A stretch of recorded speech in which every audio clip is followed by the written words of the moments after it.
Welcome back to American Agenda. Well, show Michelle the money.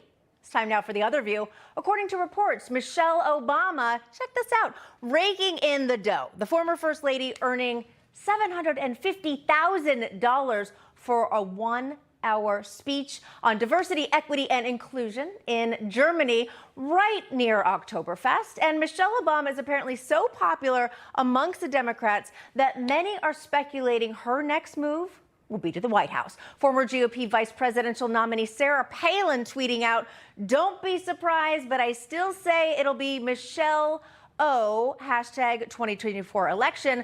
Biden's out." Ted Cruz also weighed in. But it does beg the question, with Michelle Obama earning so much cash on the speaking circuit, there's some book deals too. Why would she ever want to run for office? Joining us now to discuss is our panel, Project 21 volunteer Whitley Yates and former Nassau County executive and host of Cut to the Chase, Laura Curran. Great to have you both with us here on The Other View. Laura, I'm going to start with you. Michelle Obama, widely beloved across the country. I know not by everybody, but by a lot of people. Great approval rating. But would she really want to take on the gig of president? And do you think it would even be possible? My sense is that this is something that Republicans should be very afraid of. However, I don't think it's going to happen. I think she is very happy being a private person again. And as you say, if she can make $750,000 for a one-hour speech, and I'm sure all expenses paid, hey, who would give that up? Yeah, it's a great point.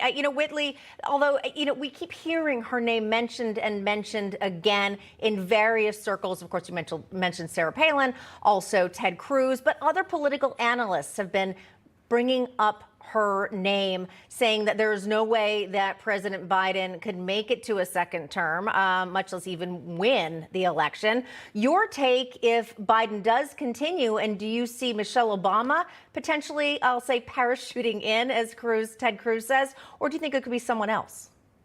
Absolutely not. Anytime you can stand in front of an audience in Germany and speak about diversity, there's like some hypocrisy and irony in that entire statement in and of itself, and make $700,000. Why would you give that up to stand next to a feeble president who doesn't know what room he's in? She would never do anything like that. Listen, I'm about free market capitalism, and she's getting to the money. I don't see her giving that up to go to anybody's White House or stand next to Joe Biden to trade making that kind of money in. It is interesting, though, that her political ideology does not match her socioeconomic status anymore. She was a tax the rich person, and she has now become the rich that she wants to tax. Yeah, Whitley, I'm so glad you brought that up. I am 100%. Hey, listen, if you can make that amount of money for an hour, rock on. That's fantastic, but there does seem to be a little hypocrisy based on what she claims from a politically philosophical standpoint, Laura, versus what she's doing.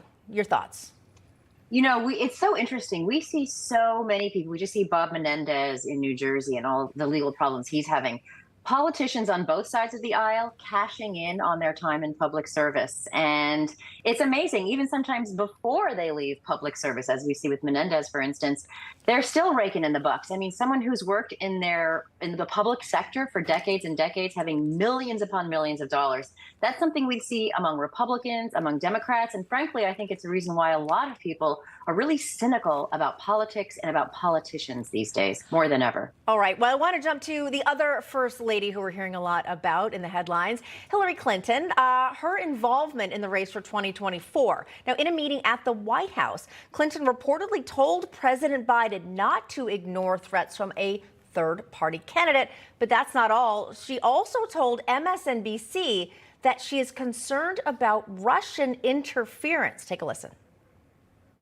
I think we should be talking about it more, because I don't think, despite all of the deniers, there's any doubt that he interfered in our election, or that he has interfered in many ways in the internal affairs of other countries, funding political parties, funding, political candidates, buying off, government officials in different places. He hates democracy. He particularly hates the West, and he especially hates us. I want to hear both of you. We're very short on time. Whitley first. Give me about 15 seconds, and then Laura, wrap us up. Hillary should mind the business that pays her.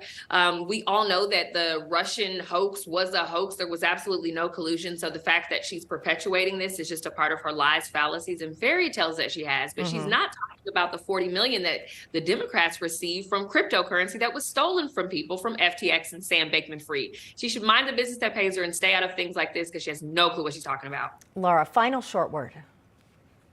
It's not exactly a stop the presses moment to say that Putin is out to alter the election. I mean, this is a man who literally is alleged to have assassinated his opponents in his country and abroad.